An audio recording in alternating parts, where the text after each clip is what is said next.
Hey there, welcome back to the SEO Bootcamp by Moz Academy. This is the Backlink Basics course, and in this lesson we'll be talking about how to evaluate links.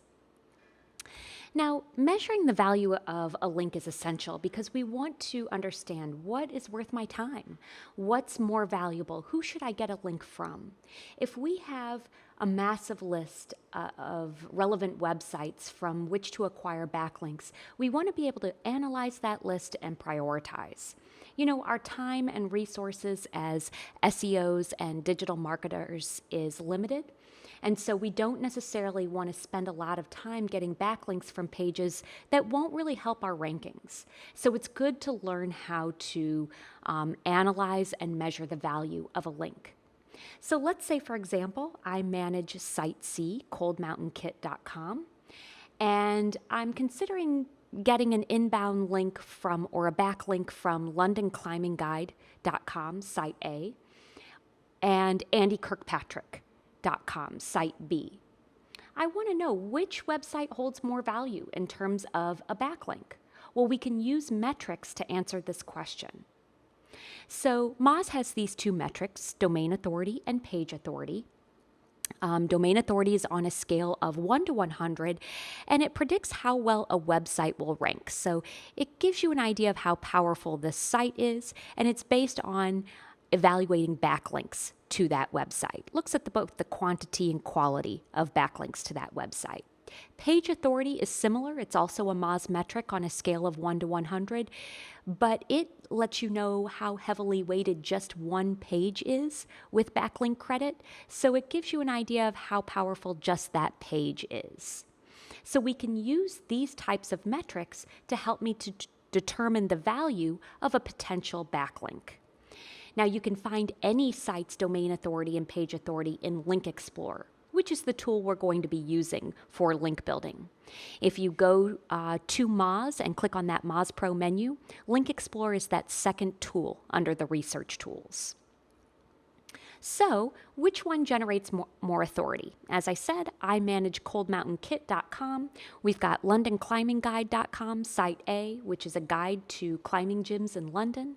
We've got Site B, andykirkpatrick.com, which is an expert professional climber all over the world. Now, without metrics, we could guess which site, A or B, that we think generates more authority, but why do that when we have some metrics? So if we go to Link Explorer and enter londonclimbingguide.com, we find that this website has a domain authority of 15 and has a page authority of 16. So we have Site A's metrics. Now, if we enter andykirkpatrick.com, we find that this site has a domain authority of 36 and a page authority of 37 for this particular page. Our site has a domain authority of 28 and a page authority of 30. Now, both of these backlinks from sites A and B are relevant, but which one is more valuable? Looks like, based on the metrics, Site B, andykirkpatrick.com, because it has a higher domain authority and higher page authority. So if my resources and time are limited, I would probably prioritize the sites with higher domain authorities and page authorities. So Andy Kirkpatrick is not only more valuable from a quantitative perspective, but also think about the fact that, you know, he's a famous climber, he's trustworthy and authoritative as well, which kind of makes him more valuable from a qualitative perspective as well. Now, that does not mean that London Climbing Guide is not a potential valuable backlink. It just means that if we're comparing two sites side by side and we're trying to prioritize, we can use metrics such as domain authority and page authority to do so. Now, one thing to also keep in mind, remember that Andy Kirkpatrick might be the expert. He might have been climbing for decades. But what if his site were brand new? He'd actually only have a website domain authority of probably in the single digits. Now, that doesn't mean that his backlink isn't valuable or even has the potential to be valuable. It's still relevant, it's still trustworthy, but would have a low domain authority. So when we're trying to prioritize and do this efficiently, domain authority and page authority are excellent metrics. Now, I want to take a moment to mention social links, even though social really is a whole different backlink. It's a whole different kind of ballgame, really.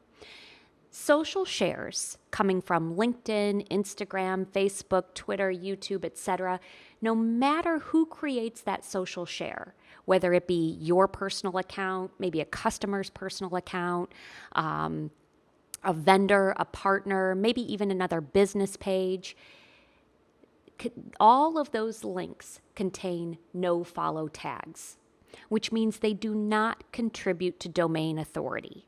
So no matter how many links that you're getting from Facebook or Twitter or Instagram, those links do not contribute to domain authority because they contain no follow tags. Now, when you think about it, backlinks are like an endorsement of your site. And when you're getting a backlink from, say, Facebook or Twitter, it's not Facebook that's talking about you. And it's not Twitter that's actually talking about you. It's a user-generated link. So it's other users creating that link to your site.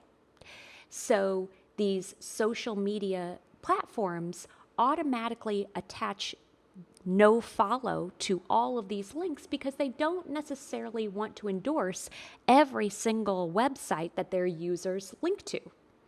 So that's why these social shares don't contribute to your rankings.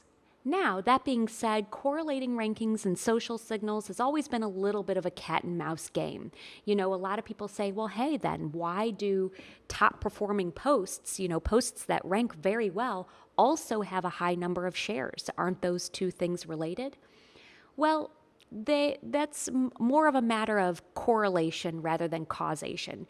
There are theories that the same emotions that make people click on a site and visit a site and stay on a site, and those are the types of factors that do contribute to rankings: traffic, click-through rate, the amount of time spent on a site.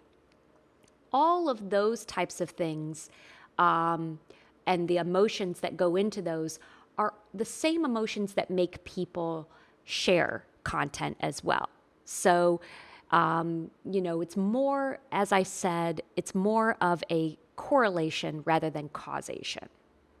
Now, that doesn't mean that social media shouldn't be a part of your marketing strategy. It should.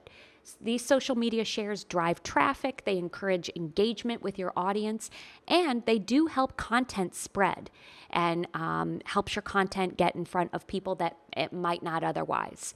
And so when that happens, that can often then down the road lead to increased links and mentions.